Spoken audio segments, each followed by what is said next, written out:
What's up, good looking people? Welcome back for another training video. I am TJ McClelland, the broker of Fitness Realty, of course, here to help guide you through what we call our seller's net sheet. The last seller's net sheet video had a bunch of background music and it was terrible and really annoying, so I'm stoked to make this video again. I'm going to be looking off to this side, so pay no attention to that, but that's so that I can actually manipulate this seller's net sheet and guide you through it. So without further ado, let's just jump right in. First things first though, this seller's net sheet is found in the view only marketing docs and more folder. So that's on the Google Drive. So if you haven't gone through the Google Drive to find out where that folder's at, let me know. I will always point you in the right direction to find all of our marketing material and other goodies that are in there.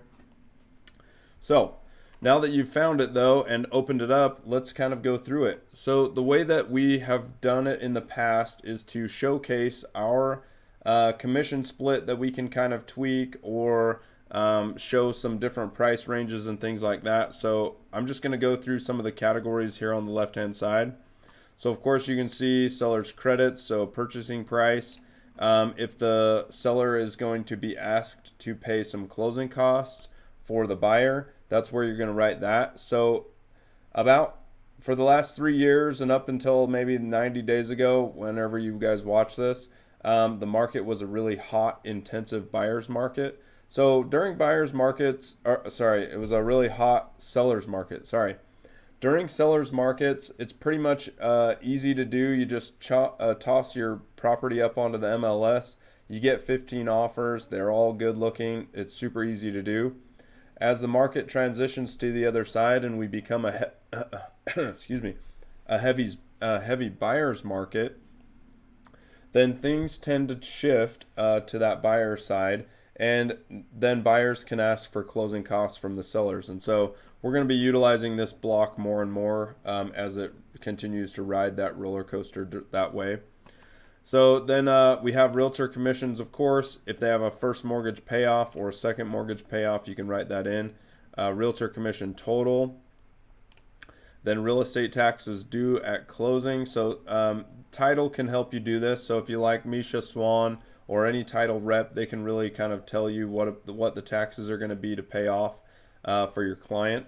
Typically, I just do a round ballpark number based on the taxes that are loaded in the MLS. And then any special assessments. So if your home that you're listing has a special assessment, let's say for sewer or something like that, then we would put that here.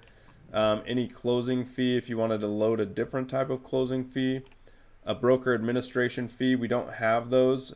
So we are usually just putting a 0 or leaving it blank. Recording fee, I think is still about 50 bucks. That might have gone up with inflation. Working with title is typically about 0.5% or less, something like that.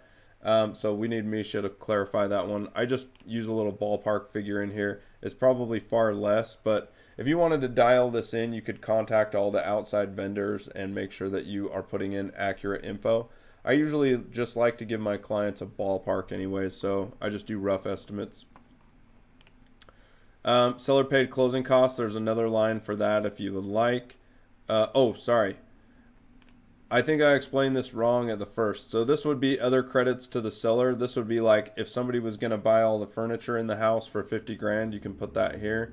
Or if there was like somewhere in there that said, hey, we're going to give you guys 12,000 to move, and it was outside of the purchase price for whatever reason. So I'll show you what that looks like. The seller paid closing costs is down here below.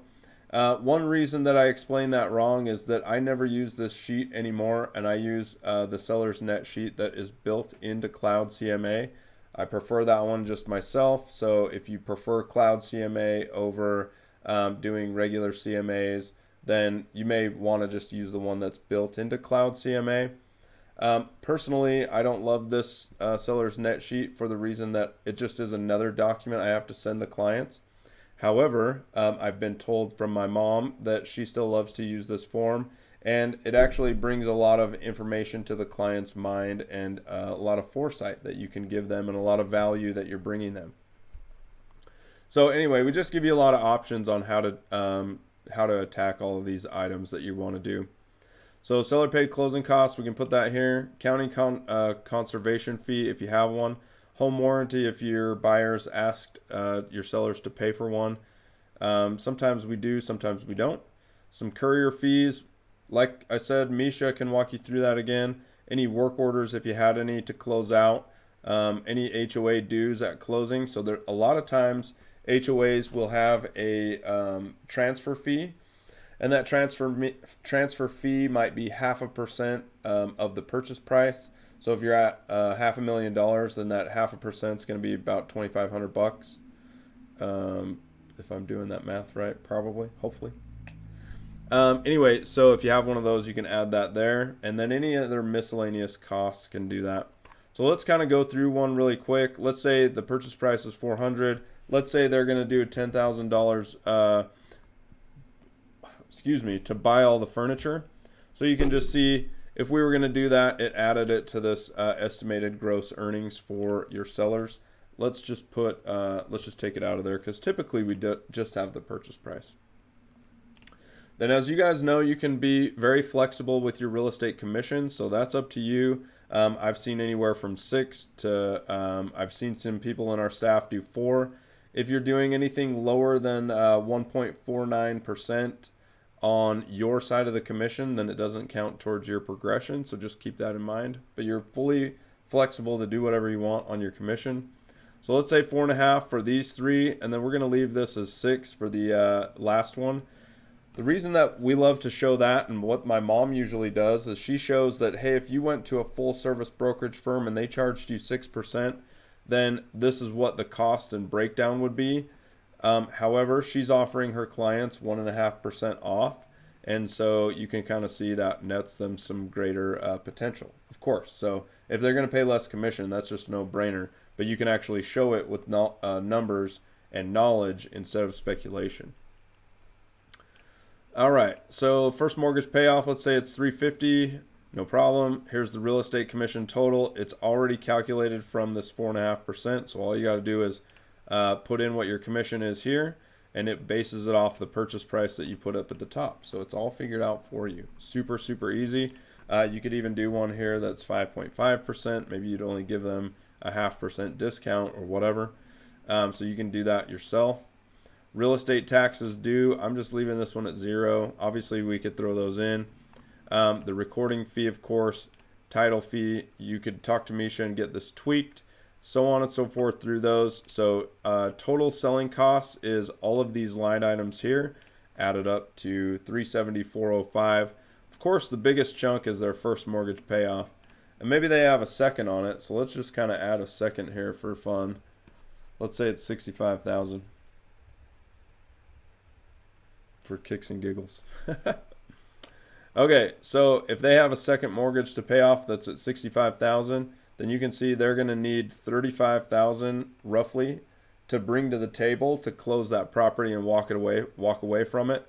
So that's probably too high. So let's maybe just say they have a $10,000 a $10,000 Utah home mortgage or Utah housing. So let's say they have $10,000 in their second mortgage, which would be Utah housing. So now you can see out of this first scenario at 4.5% with all of our total costs, they're probably going to walk away with 20 grand.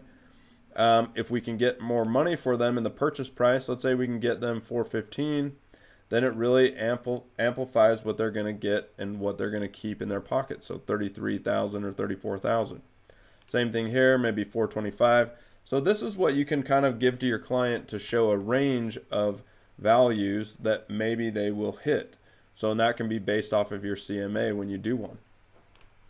And then lastly, my mom likes to do one that's kind of middle of the road with a full 6% commission. And that shows you that between 415 and 415 over here, there's about a maybe $7,000 difference that my mom will be saving her clients, which is huge, right? I love to do that. I love to show our clients the value that we can bring and save them at the end of the day. So that's why I like to show this, or that's why I like to use the version of it in Cloud CMA. But if you prefer it in this document, it is in the Google Drive so that you can find it. just look for seller's net sheet, and you can use it at any time. Okay, if you ever have any questions about seller's net sheets, always give me a text, call me anytime. I'm always here to help you, and this has been another training video all about seller's net sheets. All right, we'll see you guys later.